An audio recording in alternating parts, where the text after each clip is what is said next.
la corruption.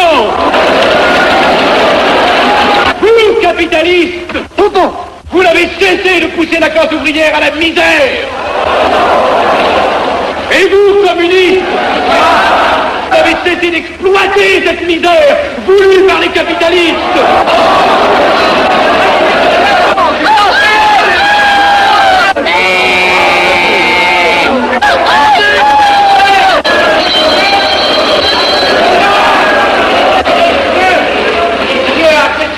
Et vous tous, parlementaires, désuets et périmés, n'acceptez pas le parlementarisme.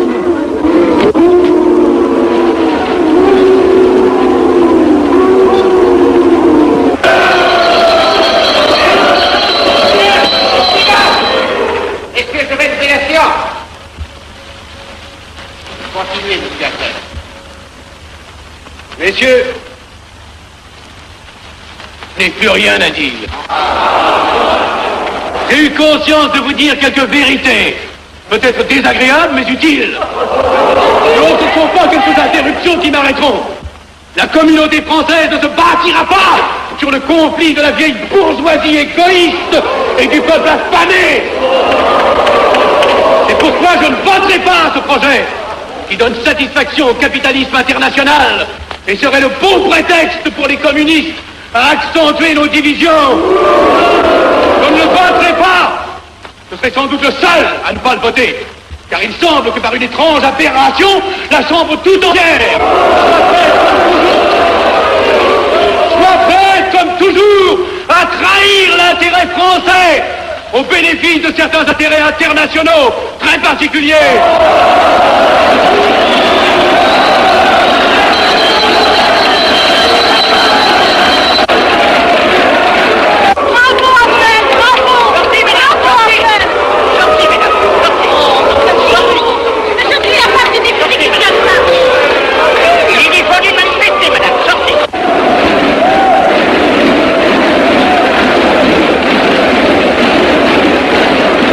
Il a du courage, ce petit Hacknell. Ceux qui nationaux trop puritains nous font perdre notre temps. Il faudrait l'éduquer un peu. De quelle loge est-il? Il n'est pas de chez nous, mon frère Dubois. Tout s'explique. Voilà un garçon intelligent qui a besoin d'une méthode et de conseils. Présentez-le donc. Il est sensible, il faudra procéder avec précaution. Envoyez-lui la rivière, il saura le persuader. J'y vais.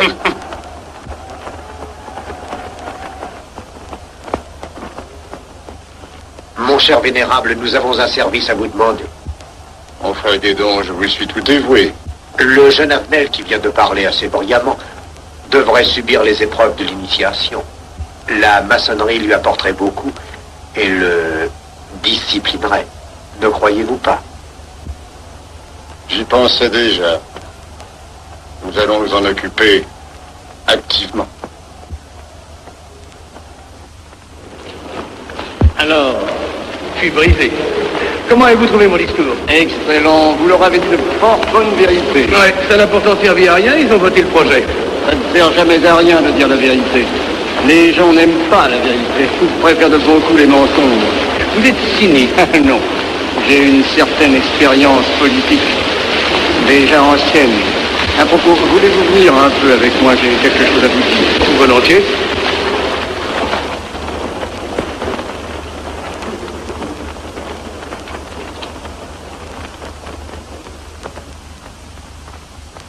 Voyons, je voulais vous dire, si nous reprenions notre conversation sur la franc-maçonnerie, vous m'avez dit l'autre jour que vous étiez curieux de connaître cette association.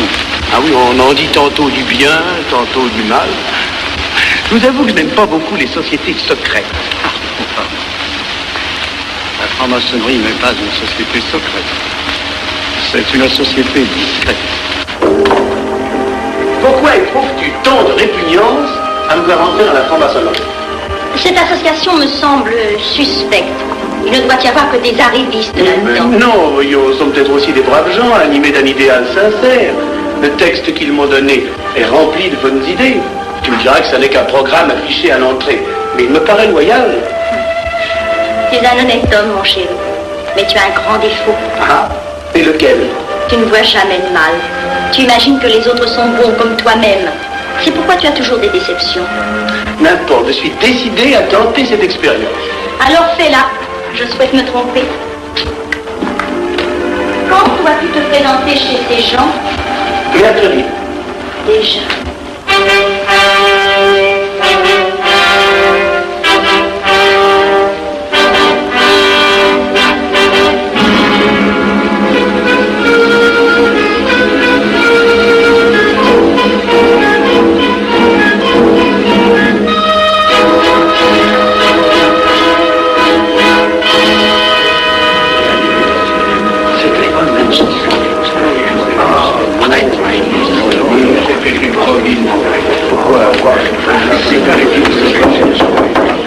Mes frères, les travaux reprennent force et vigueur.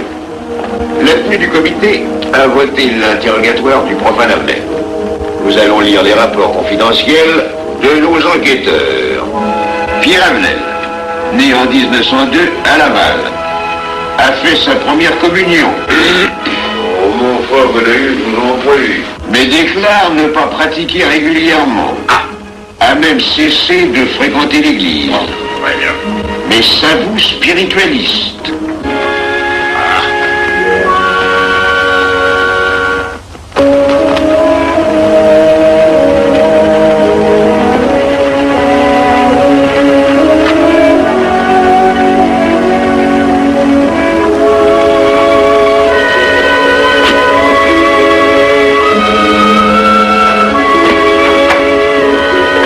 Monsieur, voulez-vous me citer? Permettez-moi de vous border les genoux. Mes frères, le profane Avnel, qui nous est recommandé par notre frère Gainsbourg, vice-président de la Chambre, est député. Cela ne nous impressionne pas. Nous devons surtout examiner ce qu'il pourra apporter à la franc-maçonnerie. Il nous faut des gens qui servent notre ordre et contribuent à sa puissance. Pour l'instant, il paraît afficher des idées nationales un peu trop absolues. Mais enfin, je voudrais vous prévenir d'une chose. Comme il est de notre intérêt de tenir en main un grand nombre de parlementaires, il vaudrait peut-être mieux ne pas lui poser des questions qui pourraient le choquer. On nous le signale comme assez sensible sur les questions spirituelles ou religieuses. Quand il aura travaillé quelque temps parmi nous, il aura évolué.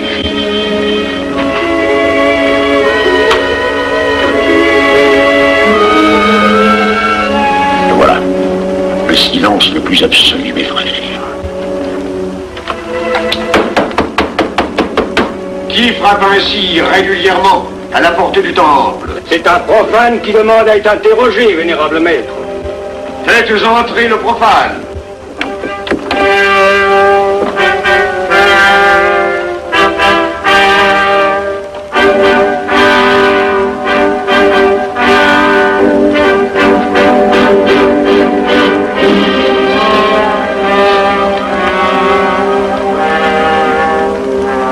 Monsieur, vous avez déclaré vouloir faire partie de la franc-maçonnerie.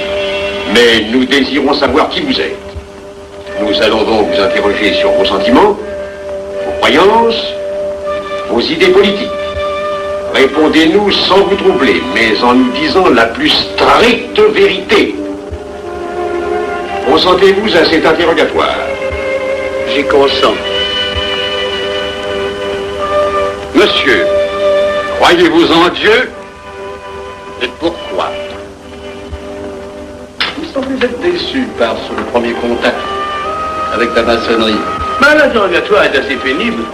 J'ai dû paraître ridicule. Vous vous trompez. D'autres qui sont passés avant vous ont moins bien répondu. Vous avez été reçu avec une majorité convenable, 16 voix contre 10. Comment, j'ai eu 10 voix contre moi? Non, non. 2 seulement. 2. Mais les voix d'opposition comptent pour 5. Un opposant de plus, et vous étiez plat de poulet. La maçonnerie est difficile sur le choix de ses candidats. Pas assez, mon cher, pas assez. Je dois même vous avertir que lorsque vous serez en loge, vous serez déçu. Le milieu maçonnique est épouvantablement médiocre. Vous verrez que vous vous apporterez plus que vous ne recevrez. Mais ces rites dont vous m'avez parlé, ces initiations mystérieuses... de bêtises. Il y en a qui y attachent un certain sens symbolique. La plupart des maçons rient eux-mêmes de ces vieilles pratiques désuètes. Seulement le jour de votre initiation, tenez-vous bien, les épreuves de la cérémonie ne sont pas commodes.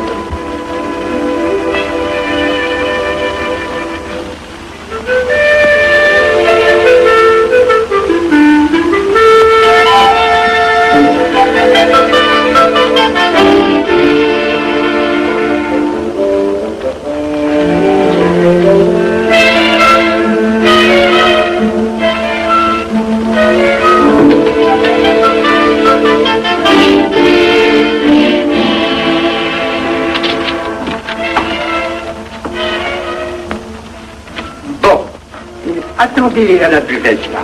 On viendra vous chercher.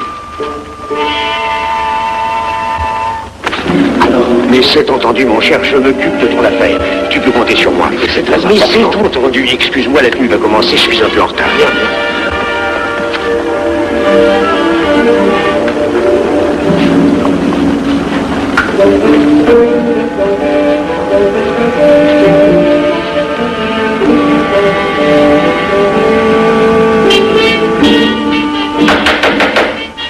Prenez place, mes frères, nous allons ouvrir les travaux. Mon frère Durand, veuillez prendre place à l'ordre.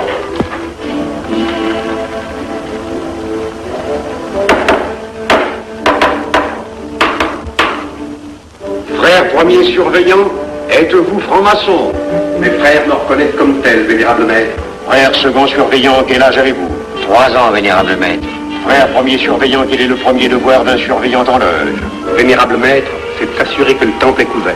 Veuillez vous en faire assurer par le frère couvreur.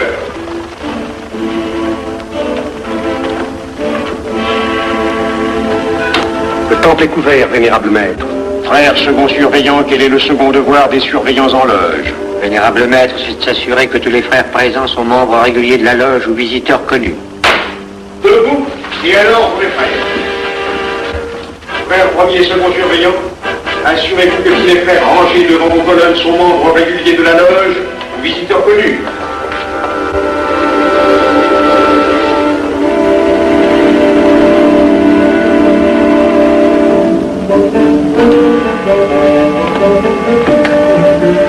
Vénérable maître, les frères qui décorent l'une et l'autre colonne sont membres réguliers de la loge ou visiteurs connus.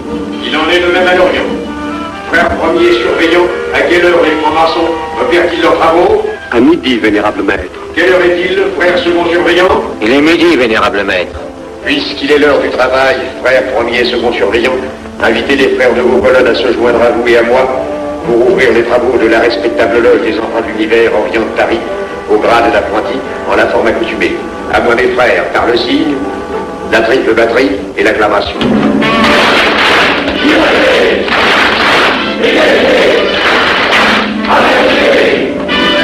Prenez place, mes frères, les travaux sont ouverts. Mes frères, l'ordre du jour appelle l'initiation du profane Avenel.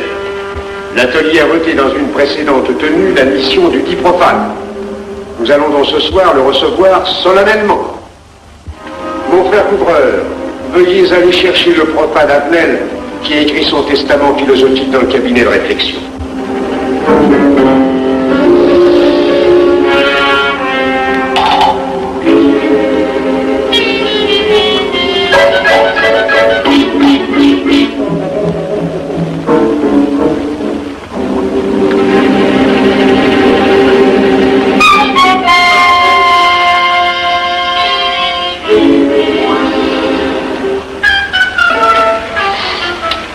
Rigolo leur truc. Monsieur, veuillez me suivre.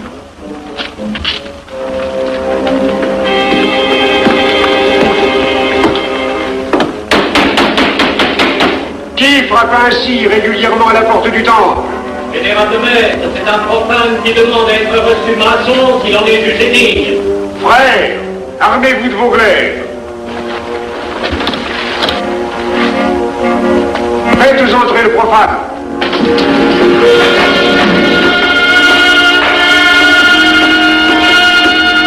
Laissez-vous, monsieur.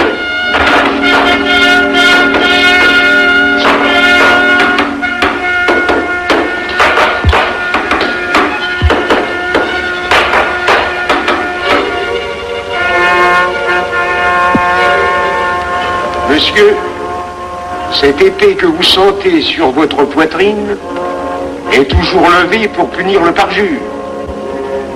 Elle est le symbole du remords qui déchirerait votre cœur si vous deveniez traître à la société dans laquelle vous voulez entrer. Est-ce de votre propre volonté, en pleine liberté, que vous vous présentez parmi nous? Oui. La franc-maçonnerie est une institution qui ne procède que d'elle-même. Elle prend sa force dans la raison. Persistez-vous toujours dans vos intentions? Êtes-vous bien déterminé à vous soumettre aux épreuves, quelles qu'elles puissent être? J'y consens. En ce cas, confiez-vous à la main qui va diriger vos pas. Mais, comme il serait imprudent de s'imposer des obligations dont on ne connaîtrait pas l'étendue, il est de la sagesse de cette respectable assemblée de vous dire quels seront vos devoirs si elle vous admet dans son sein. Le premier est un devoir absolu de secret sur tout ce que vous pourrez entendre et découvrir parmi nous, ainsi que sur tout ce que vous verrez et saurez par la suite.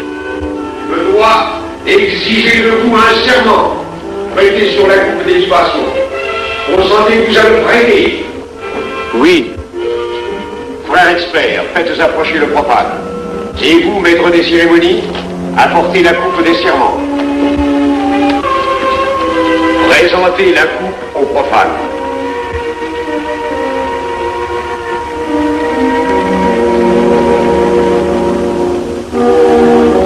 Prononcez avec moi le serment. Je m'engage sur l'honneur, au silence le plus absolu, sur tous les genres d'épreuves qu'on pourra me faire subir. Je m'y engage.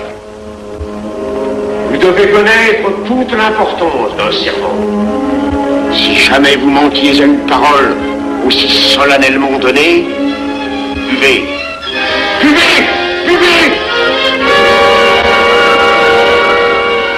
Que ce breuvage amer soit pour vous le symbole de l'amertume et du remords que laisserait dans votre cœur le parjure qui aurait souillé vos lèvres.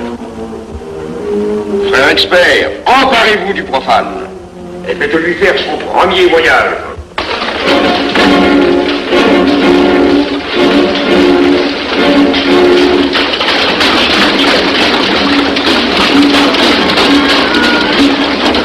Voilà, c'est un profane qui demande à être reçu maçon. Comment ose-t-il l'espérer? C'est qu'il est libre et de bonne mœurs. Puisqu'il en est ainsi, qu'il passe.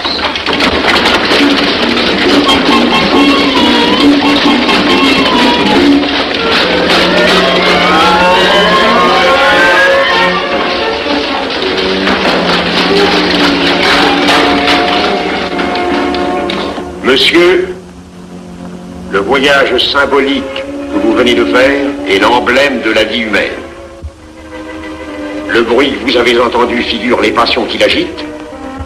Les obstacles que vous avez rencontrés peignent les difficultés que l'homme éprouve et qu'il ne peut vaincre ou surmonter que grâce à l'aide qu'il trouve dans ses semblables.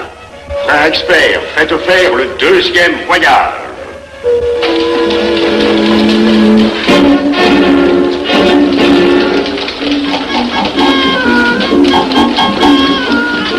Qui va là? C'est un profane qui demande à être reçu maçon. Comment ose-t-il l'espérer? C'est qu'il est libre et de bonne mœurs. Puisqu'il en est ainsi qu'il passe, et qu'il soit purifié par l'eau.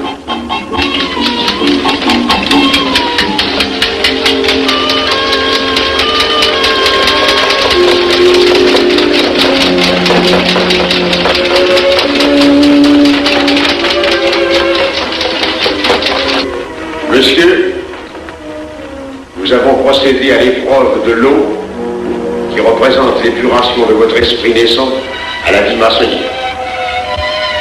Votre cœur doit être limpide comme l'eau pure. Frère expert, faites faire le troisième voyage.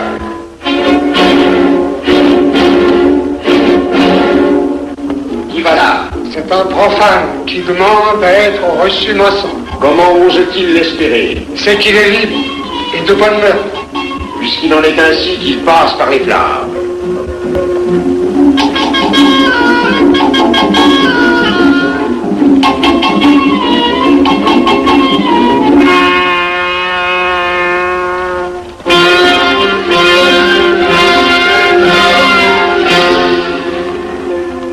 Messieurs, les flammes dont vous avez été environnés ont achevé vos épreuves. L'ordre maçonnique dans lequel vous demandez à être admis pourra peut-être un jour exiger que vous versiez jusqu'à la dernière goutte de votre sang pour sa défense et celle de vos frères. Je vais maintenant vous faire prêter serment à la franc-maçonnerie. Frères experts, amenez le profane à l'autel. Les frères, debout, à l'ordre et glaive aux mains.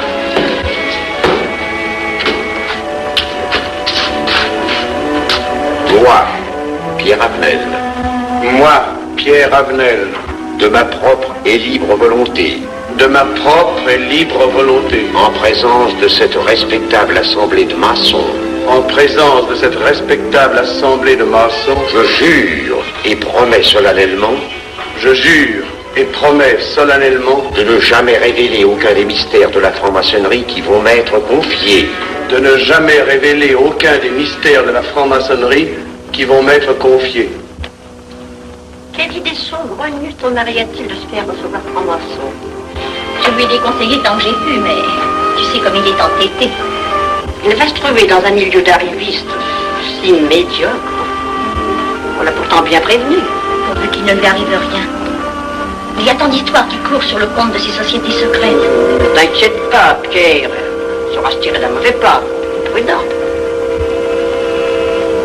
Pas assez. Monsieur, le serment que vous venez de prêter ne vous donne-t-il aucune inquiétude? Consentez-vous à le renouveler lorsque vous aurez reçu la lumière? Je le renouvellerai. Mes frères, nous allons donner la lumière aux profanes. Frères couvreurs, préparez-vous à accomplir votre office. Que la lumière lui soit donnée à mon troisième coup de maguette.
Ces glaives que vous voyez tourner vers vous vous annoncent que tous les maçons voleront à votre secours si vous respectez et si vous observez nos lois. Mais ils vous annoncent aussi que si vous trahissez votre serment, vous n'échapperez pas à la vengeance de tous les frères répandus sur la surface du globe et qui ont juré de punir le parjure. Le jurez-vous, mes frères?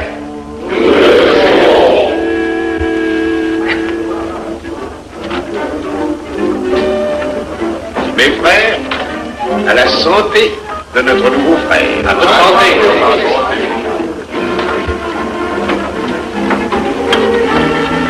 Mon très cher frère, qu'est-ce que vous pensez de cette soirée? Eh bien, c'est curieux. Cette cérémonie est très impressionnante. Mon cher frère, pourrais-je vous laisser ma carte au cas où vous auriez besoin de mes services? Je vends de tout, de la bonneterie, des chaussures, du savon à des prix invraisemblables. Tu permets, mon cher Lévi-Stein? Je t'en prie. Mon frère Avenel, nous allons bientôt vous mettre à contribution. Oui, un de nos amis de notre loge voudrait un bureau de tabac. Le Grand Orient est submergé de monde en ce moment. Avec vous, ça ira peut-être un peu plus vite. Volontiers. Je vous remercie. Ah, dans quelque temps, je vous parlerai aussi d'une autre affaire. Depuis plusieurs années, J'ai droit à la Légion d'honneur. Je ne m'en suis jamais occupé, je n'ai pas dérangé nos amis pour ça, on leur demande déjà tellement de choses, n'est-ce pas? Vous m'aiderez? À votre service. Merci. Alors on nous voit. Ah non, pas comme ça.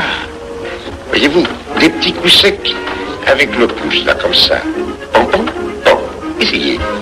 Pom, pom, pom. Et ben voilà. Avec ce signal-là, on ouvre toutes les portes.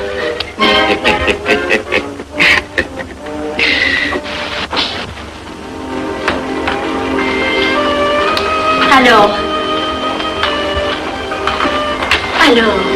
content? Bon. Tu as l'air contrarié. Oh non. Déjà déçu? Pas encore. Tu me raconteras la séance. Ah, j'ai juré de ne rien dire. Même à moi? Écoute, c'était pas ridicule. C'était étrange.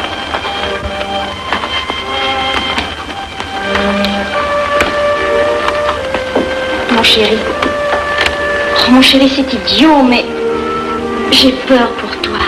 Qu'est-ce que tu veux qu'il m'arrive? Oh, mon grand.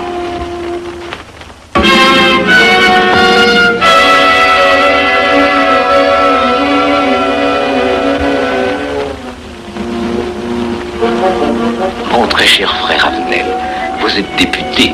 J'ai un service à vous demander. Tous les détails sur la filousterie.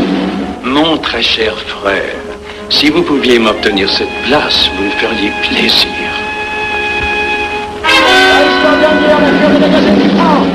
Mon cher, donnez donc un coup de téléphone au préfet, qu'il m'ôte cette contravention. Demandez la liberté et le scandale fascinateur. Mon très cher frère Avenel, j'ai besoin d'un bon témoin de moralité dans un procès. C'est un de nos frères qui passe en correctionnel. Il est bien un peu coupable, mais avec un peu d'appui. Et pour manifester cette solidarité maçonnique, je suis sûr que vous voudrez bien vivre. L'arrestation du banquier Charles Lévy. Le faille des banques coopératives. Un nouveau scandale financier. Il faut l'exclure, c'est une fripouille. Oui, évidemment, c'est une fripouille, mais puisque personne ne le sait, nous pouvons le garder parmi nous. Non! Je comprends très bien vos réactions, mon cher Avenel. Mais tenez, je vais vous citer un exemple. J'ai vécu pendant 20 ans en maçonnerie avec un frère que je considérais comme un escroc. Ben, je n'ai rien dit, parce que c'était un excellent maçon. Nous ne sommes pas du même avis.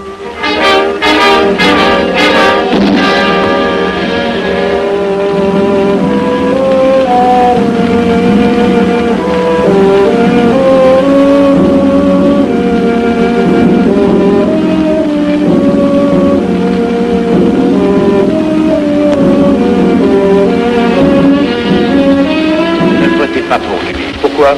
C'est un adversaire de la maçonnerie. Mais son projet est excellent. Qu'importe, il nous dessert. Vous n'avez pas l'air de mon ami. Non. Non, non et non, je ne ferai pas ce que vous voulez. Un bout de mot! Vous conformez à la discipline républicaine! La discipline républicaine et maçonnique. Je sais ce que c'est, allez, c'est une canaillerie. Mon frère, ne laissez pas vos paroles dépasser votre pensée. Oh, ne croyez pas que je suis en colère, non, j'ai tout mon sang-froid au contraire. Et c'est pour ça que je ne voterai pas cette loi unique. Détruisez ce pays en l'empoisonnant doucement. Avenel, vous ne parlez pas sérieusement. Mais vous ne comprenez donc rien.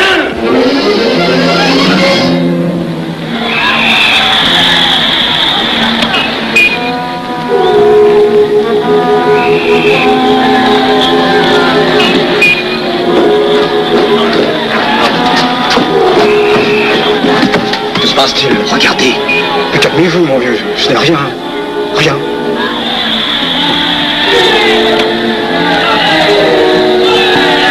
Que croyez-vous qu'on doit faire? Rien. Surtout rien. Quand de pareils cas, il faut attendre. Et croyez-moi, il n'y aura pas d'incident. Tous ces gens vont rentrer se coucher. Ils sont fatigués à crier.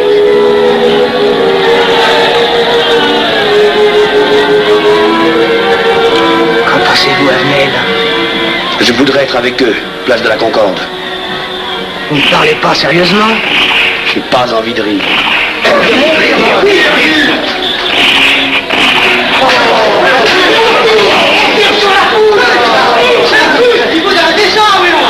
Mais surtout, faut arrêter ça.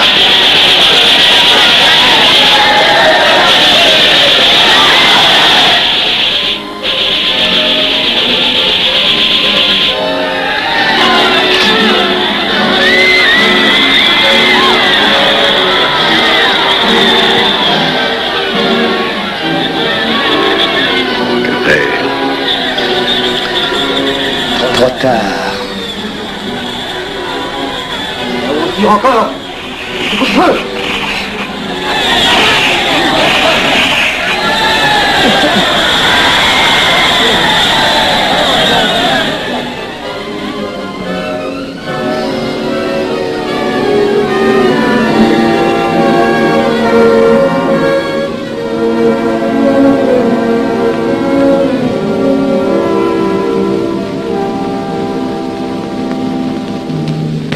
Messieurs, nous avons établi définitivement la liste des membres de la commission d'enquête. Tout le monde est bien d'accord pour la soumettre au vote de la Chambre. Pas d'objection? Le projet est accepté à l'unanimité. La séance est levée.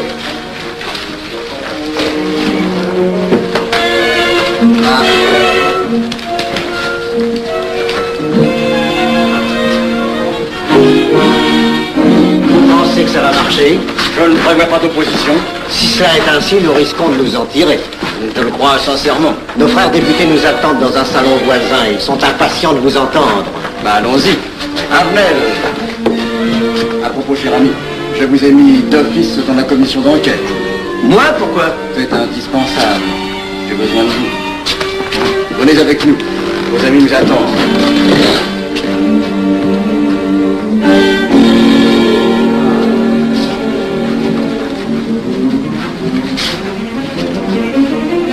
Mes frères, puisque nous sommes entre nous, je puis vous dire bien confidentiellement que nous allons traverser ces événements graves sans trop de dommages. La commission vient d'accepter tout à l'heure les listes que nous avons proposées pour la commission d'enquête. Beaucoup de nos adversaires en font partie, mais dans l'ensemble, les maçons sont encore en majorité. Rassurez-vous donc, ni la République ni la maçonnerie ne sont perdues. Elles ont traversé une crise grave. Elles sortiront renforcées de cette épreuve. Merci.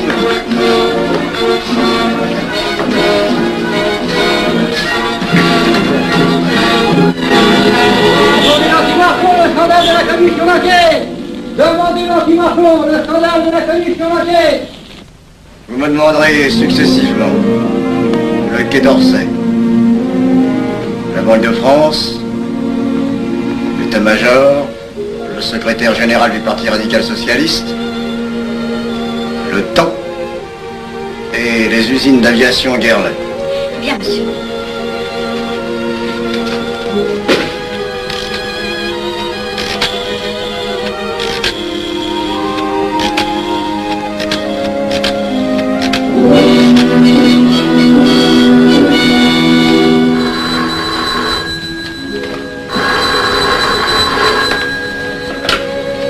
Allô, le chef de cabinet du ministre.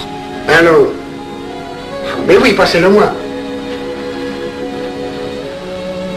Lui-même, à vos ordres, votre très cher ami. Je ne peux rien vous dire par téléphone. Il pleut. Vous me comprenez? À merveille. Alertez tous nos amis à l'étranger. Qu'en aucun cas, on ne parle de nous. Silence. Compris. Allô, ici Général Maisonnat. À vos ordres, mon cher Larivière. Je compte sur vous, mon cher général, pour que l'armée ne varie pas politiquement. Elle doit rester divisée. Avant tout. Ne craignez rien, j'ai déjà procédé à des changements importants. Tous les officiers suspects d'être contre nous ont été éloignés de Paris et séparés les uns des autres. Mes frères, il est indispensable de franchir cette mauvaise passe. Il ne faut pas trop de mouvement de course. N'est-ce pas, mon frère sous-gouverneur? Nous maintiendrons la monnaie. La presse de droite doit essayer d'attaquer la presse de gauche. Pendant quelque temps. Pour donner le change. C'est entendu.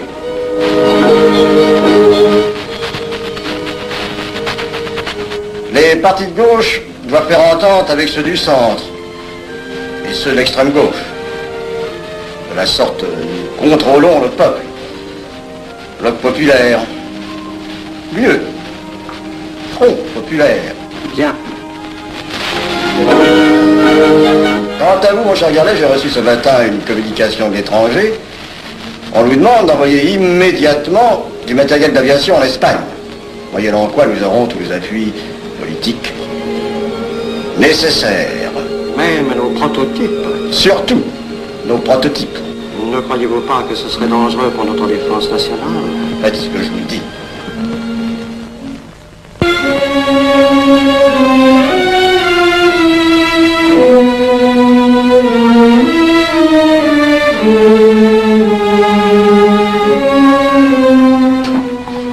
Monsieur Avenel, faites entrer. Ah, bonjour, cher ami. Comment on va? Bien, merci. Ah, je vous ai fait appeler. Que se passe-t-il? On ne vous voit plus. Vous le boudez? Oh non. Cigarette. Non, merci.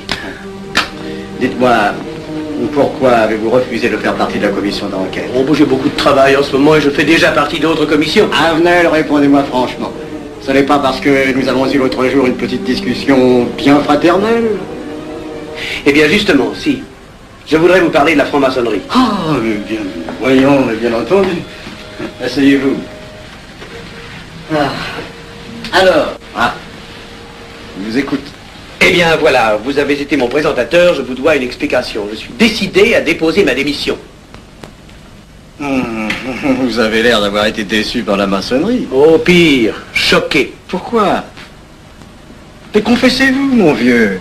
Vous ne serez pas le premier maçon qui m'aura ouvert son cœur. Qu'est-ce qu'on vous a fait? Mais à moi, personnellement, rien. Mais je trouve ce milieu maçonnique... Pourri d'arrivistes écœurants. Je vous l'accorde. Ah, je ne vous le fais pas dire. Oh, croyez-vous que je sois dupe? Bah alors je ne comprends pas. Tant de vertu affichées sur le programme à la porte. Tant de mystère à l'intérieur pour ne cacher que ces petites combines, ces appétits de comitards. Je m'attendais à trouver des hommes dévoués, sinon supérieurs. Au lieu de ça, je n'ai rencontré que des quémandeurs de bureaux de tabac ou de décoration. Ou alors des fripouilles qui cherchaient à m'utiliser pour échapper à des condamnations.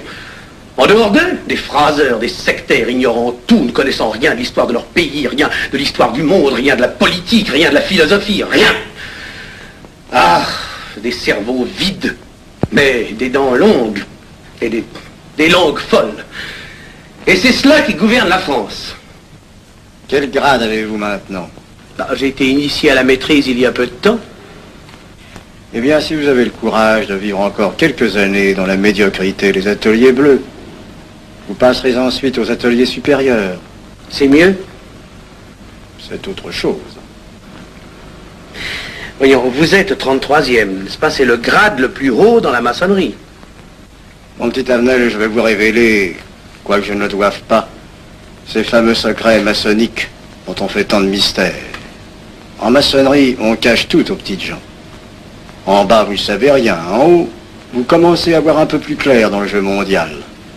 Moi-même, je ne suis pas totalement éclairé sur les intentions des dirigeants de notre ordre. Et quand je dis dirigeants, je me trompe. Il n'y a pas de chef chez nous. Il n'y a que des exécutants. Je suis un pion sur un échiquier, j'accomplis une fonction. Je reçois des messages. J'obéis. Je transmets. J'agis. Mais qui dirige? Personne.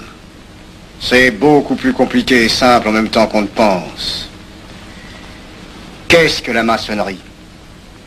Des groupes d'hommes qui se sont réunis aux quatre coins de l'univers pour enserrer le monde dans un réseau aux mailles infranchissables. Nous sommes 50 000 en France, 500 000 en Angleterre. 3 millions en Amérique, c'est peu. Mais c'est énorme. Parce que nous formons un bloc uni, d'une seule volonté. Nous rayonnons partout. Nous commandons partout. Ici, 300 parlementaires sont francs-maçons. En Angleterre, le roi fait partie de notre ordre. Aux États-Unis, le président est 32e. Il n'y a pas un pays où nous n'ayons nos appuis secrets, nos hommes, nos banques, nos groupes dévoués. Et ceci n'est rien. Je ne vous montre là de la maçonnerie que la puissance physique. Il y a peut-être autre chose. Mais quoi? Une doctrine supérieure. Une antique expérience des forces du monde qui nous permet de pousser les peuples tantôt vers la vie, tantôt vers la mort, quand il le faut. La mort? Je croyais la maçonnerie attachée à la paix. À une certaine paix. Notre paix. Sinon,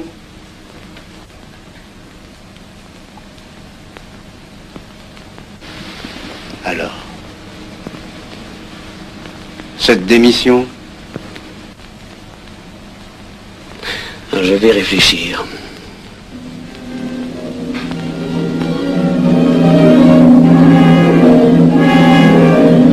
Alors, il n'y a qu'une solution, la guerre. Pour réussir à déclencher la guerre, la maçonnerie a besoin de tous ses hommes. Sur combien de voix pouvons-nous compter à la Chambre? Nos frères parlementaires sont à peu près tous sûrs. Sauf un que j'oserais nommer, car il fait partie de notre loge. Dis donc? Avenel. Il tient des propos contre le Grand Orient qui l'accuse de vouloir déclarer la guerre à l'Europe. Je n'ai jamais eu confiance en ce type-là. C'est une faute de l'avoir laissé entrer ici. Nous pouvons encore leur amener de meilleurs sentiments. Doute que vous réussissiez. Qui sait? Nous avons peut-être les moyens pour ça.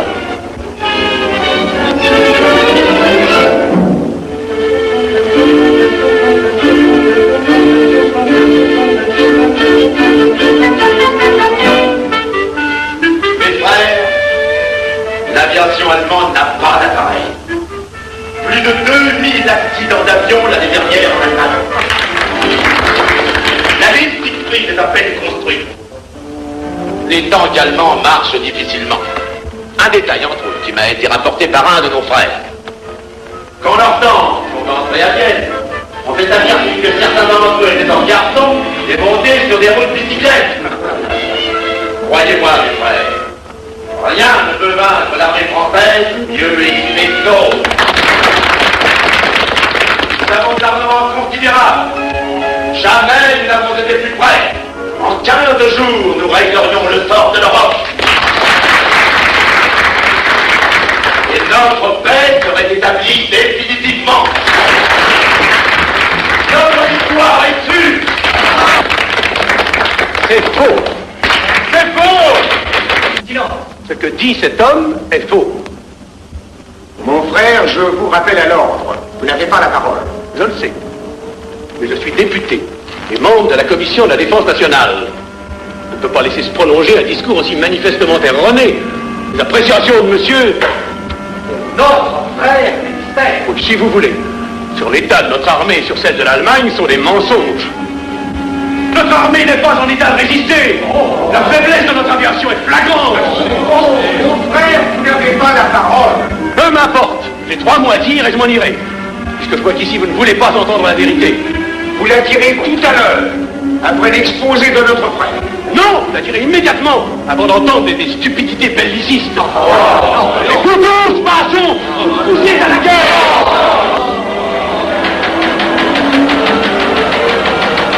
Nous n'avons pas d'armes modernes, pas d'avions, pas de chefs, pas de morale surtout. Le peuple français ne se battra pas pour défendre une idéologie fumeuse, un régime ignoble, une république pourrie. Mon frère Abel. Ouvrir le dos.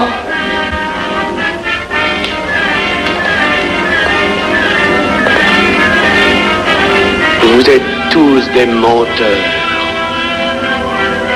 et des faussaires. Tout chez vous n'est qu'une sinistre comédie.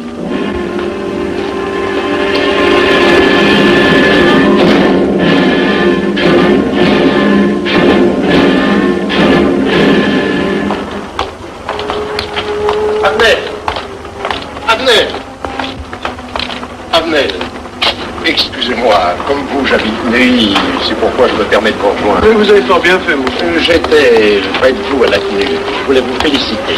Oh, merci. Vous avez très bien fait de leur crier des vérités. Ce sont des fous. Malheureusement, il est impossible de leur faire entendre raison.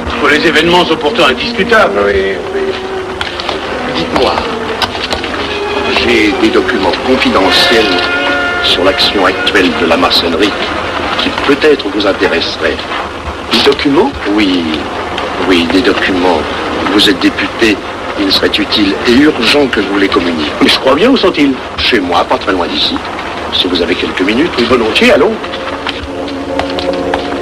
Alors, qu'est-ce qu'on décide? Pétard ou couteau? Le couteau, ça fait moins de bruit.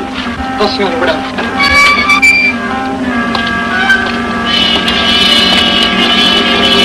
Un instant, je vais voir si...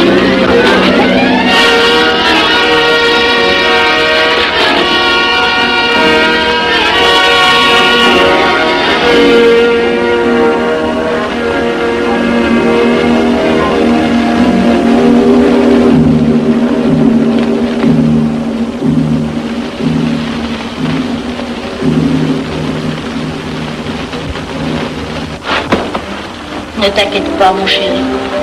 Tu guériras tout. Le docteur a dit maintenant que tu étais sauvé, à condition d'être sage.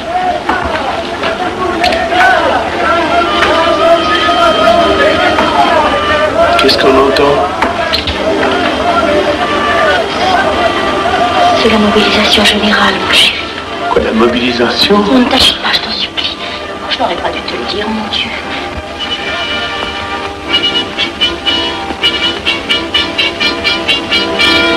T'en fais pas, mon chéri. Tu reviendras vite.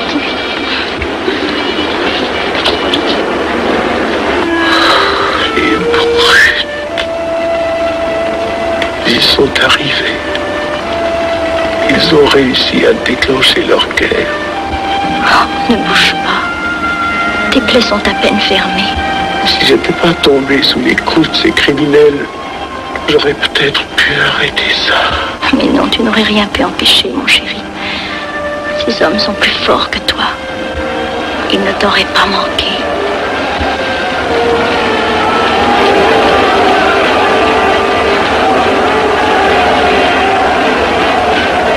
Qu'est-ce que c'est?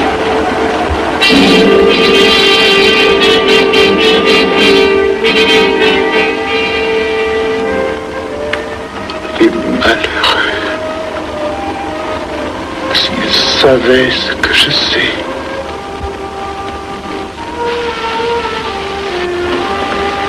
Mes frères, nous pouvons affirmer en toute sérénité que la franc-maçonnerie universelle a présentement atteint son but. Cette guerre qui est la nôtre est déclarée. Elle doit aboutir au triomphe de notre ordre.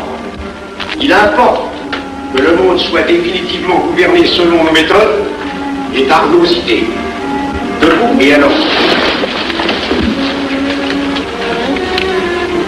Frère premier surveillant, à quelle heure ferme-t-on les travaux?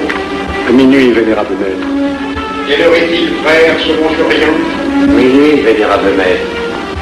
Puisqu'il est minuit et que nous avons accompli notre œuvre, je déclare les travaux clos à mon coup de maillet. Retirons-nous en paix, mes frères, sous la loi du silence.